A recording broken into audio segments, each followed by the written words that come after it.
Today I want to talk about my journey out of the Mormon church. It's super scary and overwhelming to talk about. I did not just leave the church easily. It was such a huge journey for me. And I'm sharing this with you on YouTube because I know I'm not alone. I know I'm not the only person who has gone through this, and I know I'm going to get like feedback from people saying that I don't understand and that I misinterpreted, and that's fine. I don't want to have a debate, like a YouTube video. This isn't my place to have a discussion. If you want to have a discussion, let's get lunch, let's Skype, let's chat on Facebook. But this is me telling my story. I'm never going to be able to say everything that needs to be said. It's scary. It's scary to talk about this. I don't want to misrepresent myself. I'm going to not self-critique while I talk. I'm just going to talk. I grew up with my dad and stepmom in Davis County, Utah. My culture, my community, my home, my family, my friends, everyone was very Mormon, and I believed it 110%. I served a mission. I got married in the temple. I was in every way like your perfect Mormon, and I loved it. I loved being in the church. I loved the culture. I loved the community. I never had big issues with the culture. I believed it all. That was my background.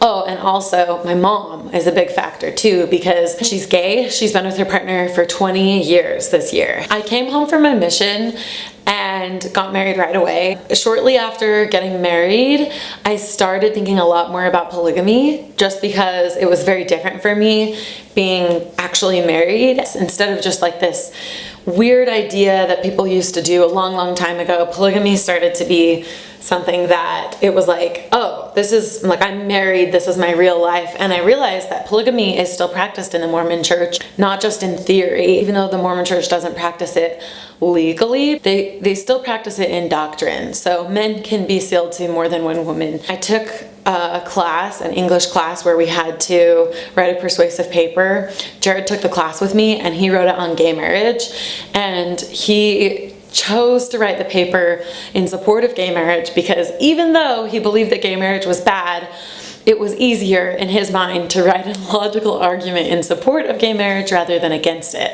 And looking back, I think that's really funny. So that semester, there was a lot of discussion about gay marriage. And like before that semester, I was adamantly against gay marriage. If I had lived in California during Prop 8, I would have gone out and knocked on doors telling people that gay marriage was wrong. So it was a big deal for me to question that during that semester of college. And yeah, I finally just realized that it's not okay to try to legislate my religious beliefs onto everyone else and make everyone else live them. So at that time, I still believed that being gay was bad, but I thought that we didn't need to regulate that to the whole world. And so I just decided that I believed in the church, but it was okay that people should be allowed to marry whoever they wanted. And it was this funny place because that opened the door for me to not take every single word taught by a Mormon prophet as absolute truth, which I had done before to that point. And so that kind of allowed me to take a lot of control over my belief system. Instead of accepting all of these ideas that had been poured on me, I started to realize that I get to be in control of my belief system. I get to decide and like listen to myself and 100% honor what I believe. And so I started to have this like spiritual awakening about how I could be truly authentic to myself and my beliefs. Once the door was open for me to start reassessing what I believed in and what I didn't believe in, the next to come up was, so it's kind of going through these hot button issues, right? Like polygamy, gay marriage. The next one was blacks and the priesthood. And that was like, I didn't even struggle over. That was just like, to me, obviously racism that needed to go. I believed before that there was some divine reason why blacks couldn't have the priesthood and why black people were denied like blessings of the temple. I actually believed that that was some special reason, and now it's so glaringly obvious to me that it was just racism. With polygamy, I definitely was able to come from this place of inside of my soul of what I really believe, and I think it was starting to awaken a real sense of intuition, which a lot of Mormons say is the Holy Ghost. Ghost, but the Holy Ghost was my brain just trying to tell me how to be Mormon enough and how to do the Mormon lifestyle right.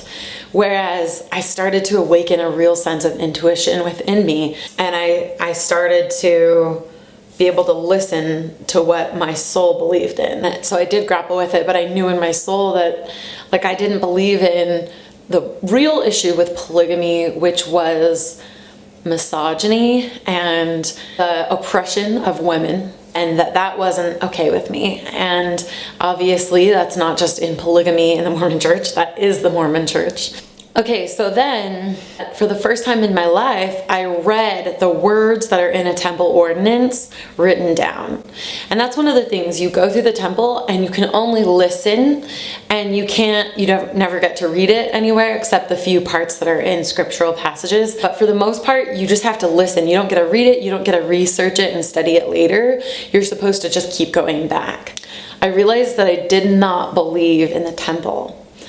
And not believing in the ordinances that I performed in the temple, and the fact that everything leads up to the temple was a really big deal for me. It became very real to me what the temple is all about, which is the exaltation of men to becoming gods and women becoming their priestesses. It helped me open up my understanding that the church teaches that God is male in 3 different forms. It was this realization that I did not have a divine representation of myself. All the rest of the very blatant oppression against women, both in Mormon culture, also outright in Mormon doctrine, as well as policy. I don't have to go further into it, but I was quite the feminist, and at some point every Mormon feminist has to come to terms with their Mormonism and their feminism. My love and warmth to every Mormon feminist who chooses to stay, every Mormon feminist who is struggling, and every Mormon feminist who has left. My love and warmth to you. So then another huge step for me was ordain women. It wasn't that the church doesn't ordain women. It was that they did not sit down and discuss with them. The church leaders couldn't sit and talk with them in terms of who has power, the Mormon Church or a small little fringe group. The Mormon Church is the party that has power in that relationship. The ordained woman wasn't asking to have the ordination of women. They were asking top church leaders to talk to them, to discuss it, to consider it, and to pray about it, and to find out what does God want. And we believe that this is the true Church of Christ, and we believe that if it's prayed about by the ordained authorities, that we can have an answer or not. And that's all that they were asking for. And the church couldn't even come close to doing that. And so it was very, very, very devastating, very let down. And so much of my belief in the church just washed away by how the church really poorly handled ordained women. So then Jared and I just woke up one day and decided that it had been quite a while since we had believed in a lot of the teachings of the church, but we still went to church every Sunday.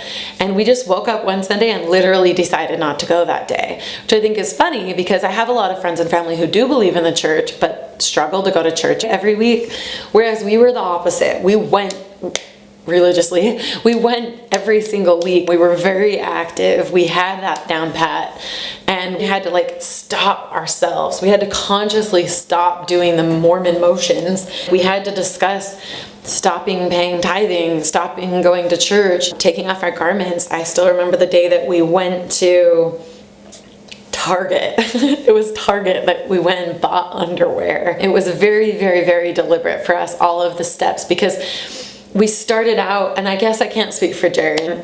That's what I'll talk about Jared in a second. Well, I'll talk about Jared right now. Pretty much, he has on his own journey that's dramatically different from mine. And even though we share a lot of the same beliefs right now, our journeys have been very different. And I always consider that we have definitely been blessings in each other's lives, and we held each other's hands out the door. I can't thank him enough for that presence. I'm gonna start crying, that support in my life. Okay. But yeah, I do not ever speak for him, and his beliefs are his own, but I can say that for the most part, we're pretty in agreement with things. And we went from, before when we were in the Mormon church, there was so much expectation, especially that I put on him, to be the perfect priesthood holder. Not perfect, but fitting the mold that you have to fit to be a good Mormon. I wasn't honoring him. Like, I could see that I wasn't honoring his soul and who he truly was. And that felt so yucky to me once I started recognizing that coming from me, because it didn't feel like it was true to me either. I just learned that I had to honor and respect him, and that he could believe whatever he believed. And I wanted to have the utmost level of respect and dignity for him, for whatever he believed, however he chose to live, and whoever he was. And anything less was not unconditional love. That's been the biggest change, is like, it's nice that we see a lot of things the same way, but before, I needed him to see things identical to me, identical as believing in the church is true and everything about it. And now it's just like so much less pressure and so much more love and respect, so much healthier and so much more authentic. It was about this time last year, it was like Thanksgiving last year, so a little more than a year ago, that the church had the policy, the leaked policy, that children of gay parents shouldn't be baptized until they're 18 years old. And my mom is gay, and if that policy was enacted when I was a child, would I have been baptized? I don't know. It's possible. But more than just about me, I was disappointed and devastated in how the church handled that situation. It's very, very much so a policy of exclusion, and it is reinforcing that gays are not welcome in the Mormon church. Before that point, stopping going to church and changing my habits of being a Mormon and taking off my garments was like, if we're going to do an analogy of divorce, that was like the separation.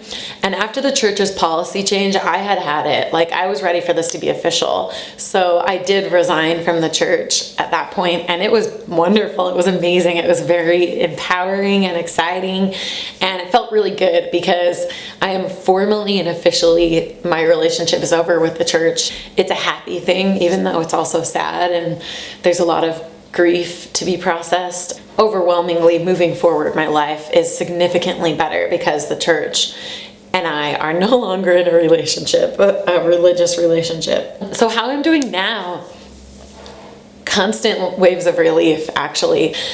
That was like the greatest high, was just feeling these waves of relief from having left the church and from not being beholden to the church's teachings anymore, and just being able to be free and being able to be very authentic and living my deepest, fullest, healthiest, happiest life.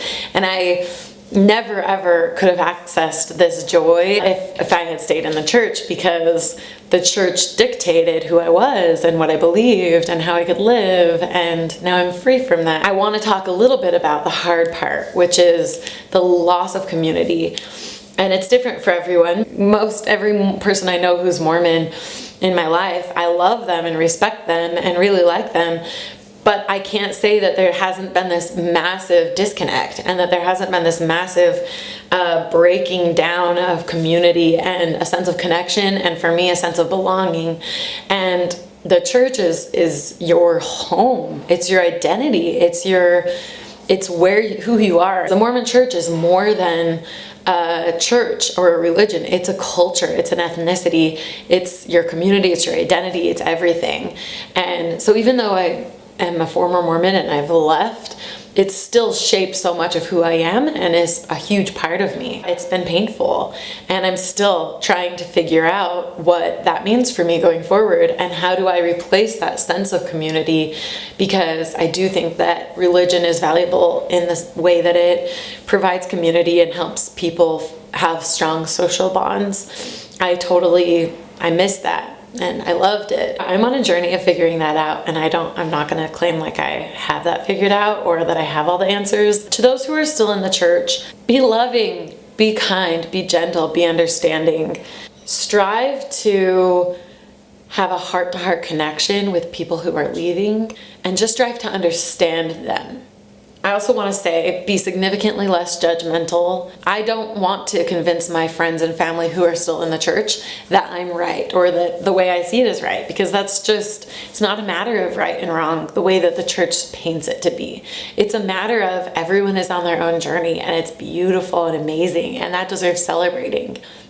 If you're in the Mormon church, I love you. I want to understand you in the ways that I don't, because I'm different from you. I'm a different person than you. And even though I have my background and experience being in the church, I'm not you. And so I want to understand you, and I want to share a connection with you. My message to those who are questioning, be gentle with yourself. It's okay to not know all the answers. It's okay to just sit with the unknowns. It's okay to sit with doubt. It's okay to not be 100% sure. Leaving is incredibly painful. It's also incredibly courageous for someone to leave. The Mormon church is not for everyone. In fact, it's not for most people. I just encourage you to listen to your intuition. If you're thinking about leaving, but it's scary, there is so much happiness and joy on the other side, and you will be okay. It is possible to live an amazing, wonderful, beautiful life outside of the Mormon church. And I know it's possible to live a wonderful, amazing, beautiful life inside the Mormon church, but that's the message you get constantly while you're in the church. You never get the message inside the church that it's possible to be happy and fulfilled and okay outside of it. And it is possible. It is okay. I want to talk to you. I want to connect with you. I want you to reach out to me. And if you're having a hard time, message me. I'll chat with you. If you're in Utah, I'll get coffee with you. Or if you're not quite there yet, I'll get hot chocolate with you. I am on a spiritual journey, and I have enjoyed a beautiful spiritual awakening and so much peace, so much love, purpose, and meaning. I'm still a deeply spiritual person. I don't know, I can't say everything that I believe in or don't believe in. That's not the point of this video. The point of this video is to say it's okay. It's okay to leave. It's okay to not believe. It's okay to not know what you believe. Just honor yourself. Honor your intuition. Trust yourself. Honor your authenticity and develop unconditional self-love, whether you are in a religion or not. My love, my blessings, my joy, my warmth to everyone, to myself, to those questioning and leaving, to those who are staying, to those who believe, to those who don't, to everyone of every religion, race, identification, everything. I just send you my love and warmth. In the name of Jesus Christ, amen.